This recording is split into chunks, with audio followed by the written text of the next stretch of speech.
What is going on, everyone? Badger here. Sure to like and sub, and let's get into this. I distinctly remember covering Tales of Kenzera, ZAU, not only because Abubakar, Salim, is the director, and I came to find out that's actually the voice actor for Bayek in the Assassin's Creed game. So, boy, I wish he had stayed doing voice acting. The big thing about this game is this is exactly what we keep telling all of them. Instead of taking a main franchise or character and race swapping or inserting a bunch of agenda and shit that was never there, go make your own game. And that's what they did. They made Tales of Kenzera ZAU. The problem with this is that one, it seems like the majority of people didn't give a shit about an African tribal myth. I know. That's ultimately the issue with a lot of these things that get taken over, race swap, changed into this. And they go, why did they do that? Why didn't they just adapt it? Well, because no one's interested in the story they wanted to tell. And when they do it on their own, no one cares. So they sort of have to hijack stuff. So here, when they went on their own, I mean, admiration to them, but they had Sweet Baby Inc. as consultants, and that's unfortunately all it takes to kill your game these days. So Abubakar Salim, the director of Tales of Kenzera ZAU, painted himself as a victim while discounting the game after it was effectively boycotted on Steam for having hired Sweet Baby Inc. to work with. Tales of Kenzera ZAU was added to the Sweet Baby Inc. detected Steam curation list after Sweet Baby Inc. announced in a January newsletter that it worked on the game. The company wrote, "Our friends at Surgent Studios dropped the trailer for their upcoming action-adventure platform," blah, blah, blah. They named names. They said they worked on it, and it was all it took for Abubakar to get his game royally screwed over because all it took was seeing, you can see here, Bebe Sukir, which means basically sweet baby. Again, all with the sweet baby prefixes. Thanks to tax holdings, you see they did indeed. There's Kim Blair have a hand in it. And so, yeah, that very quickly led to people ignoring the game and boycotting it, along with every other thing attached to Sweet Baby Inc. Salim resigned from his role as director of the company in March 12th, 2024, after being appointed in 2023. Game released on Steam April 23rd, peaked with concurrent players hitting only 287. So about the same, people still playing Suicide Squad Kill the Justice League. By the end of May, the game's peak concurrent was at 19. In the past 24 hours, it has jumped up to 35 as the peak concurrent. That's 35 people in the world. With the game's player base dwindling, Salim took to X at the end of May to announce a discount for the game. However, he painted himself as a victim. He sort of is. I mean, maybe he didn't really truly understand exactly what Sweet Baby Inc. was when they got them involved. I definitely don't think they probably would have done that knowing what it would have done to their game, but he said, "So I want to address this, but we're here now. Look," he says, "I don't want to address this, but we're here now. Look, since the beginning of my career, there's always been someone who has made me feel like I didn't deserve the opportunity I got from Assassin's Creed." He was great in Assassin's Creed, so not going to be me. "Raised by wolves. I had to ignore people saying that I wasn't the work that got me to the opportunities. No, it was simply because I'm black. Look, I've turned the other cheek and just kept doing my thing, even when people were saying that the only reason why he's been cast as father and he was father and raised, but that was also Bayek? Yeah. Yes, that is, by the way, one of the main reasons why they chose to go with the black android. Sorry, but you as the role for that black android, I do believe you got it because of your performance. Look, some of these comments, a few of them you can just brush off, but when it's a constant barrage of them, it's exhausting because we all know it and see it, Abubakar.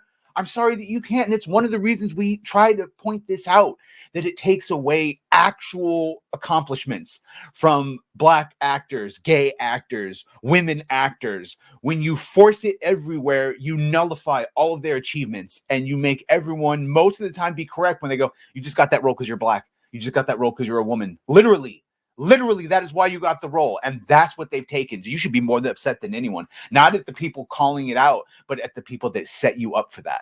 Ironically, Assassin's Creed developer Ubisoft has a hiring document that reveals it has an employee resource group called BO, Black Employees at Ubisoft, that promotes the advancements of Black employees at Ubisoft. There is no such group for white employees. Of course, that would be racist. However, they have a group for Asian and Pacific Islanders, shocking, Latinos, and individuals from the Middle East. So everyone but white people. everyone but white people. It also states Ubisoft takes a proactive role in creating a diverse, inclusive, healthy, and safe working environment and gaming environment, unless you're a white dude. Raised by Wolves was an HBO Max series that aired from 2020 to 2022. Wasn't horrible. I liked it, but it sort of went nowhere. A little convoluted. He said during appearance on Aspen Institute webinar, even beyond leaders, there's always those few people who will never change. You will never convince them. You can try up until the end of eternity, and it will still not happen.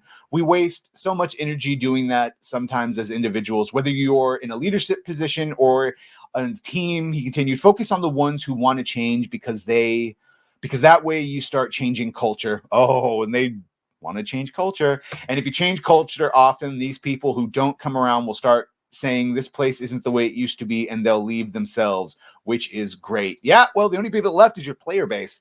He continued, focus on the ones who want to change because that way that was the same thing. Despite this, Salim continued, when I look at ZAU, it's reached this fever pitch. Look, don't get me wrong. There has been so much amazing and beautiful support for this game. The fact that it has inspired so many people and touched, so many lives, well, at least 35.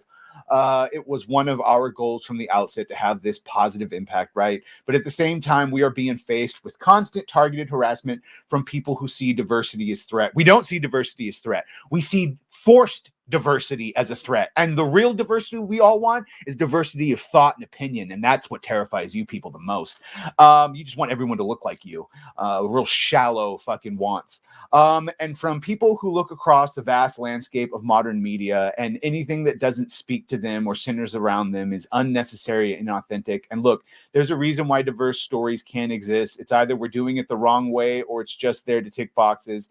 And it's just beginning to feel like there is no right way. These exclusionary rules continue to stack up, and the goalposts continue to shift until me, my studio, people who look like us, just sit down, be quiet, and accept the fact that you're an outsider. But I won't do that.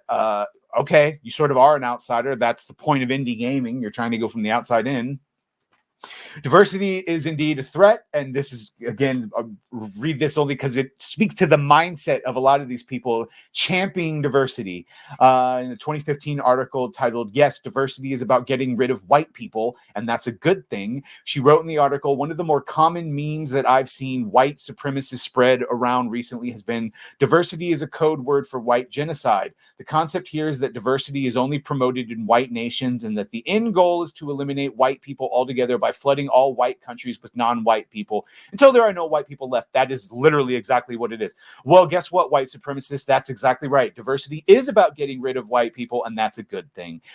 But notice you don't see the reverse of that. In other countries. She even concludes the article writing, so yes, white supremacist diversity is indeed white genocide, and white genocide is exactly the word, is what the world needs more than anything else. So you can, Emily Goldstein, oh, look at that, a Jew. Shocking. Salim went on, look, if there are people who aren't like you in a game, I want you to know that the game is still for you. Probably should have said that in the beginning. If the characters are a different race or a different gender or a different, ideology or a different perspective, that doesn't mean the game is not for you. It can still be for you. He explained, it's an opportunity to live in rich new worlds, to explore different perspective and to explore different cultures. And all the while, you're playing a decent game. These games are opportunities to experience something different, something new. You just need to be open to it. Yeah, same thing with all the games that you're switching up and race swapping. Claim is indeed true. Video game developers like Salim want you to propagandize players with degenerate ideas. And of course, Sweet Baby Inc. CEO Kim Blair admitted this in an interview.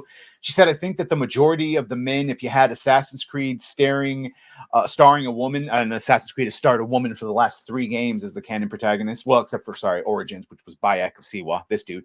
But the last 2 were 100%. The female version was the canon version, Cassandra and Ivor. Aside from a couple of trolls on Twitter, the odds are they're going to do, this is the brand that I like. I'm just going to play. I don't know. Yes, Assassin's Creed starred women and they played anyway.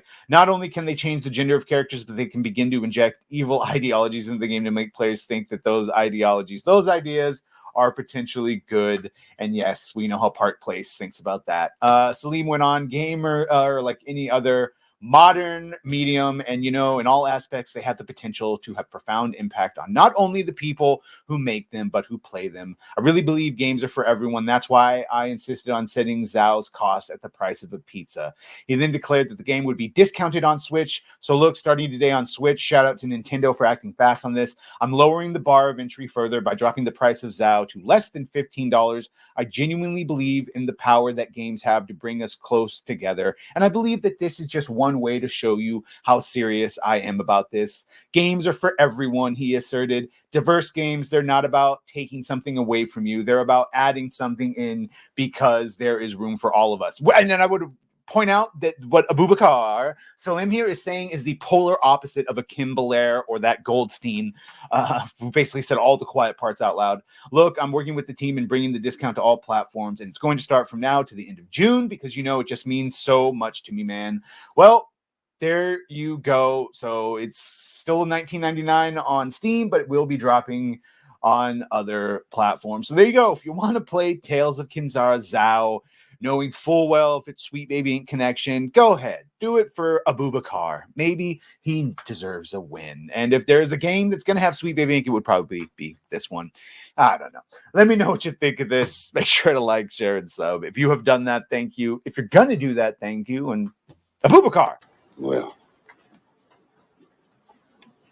bye.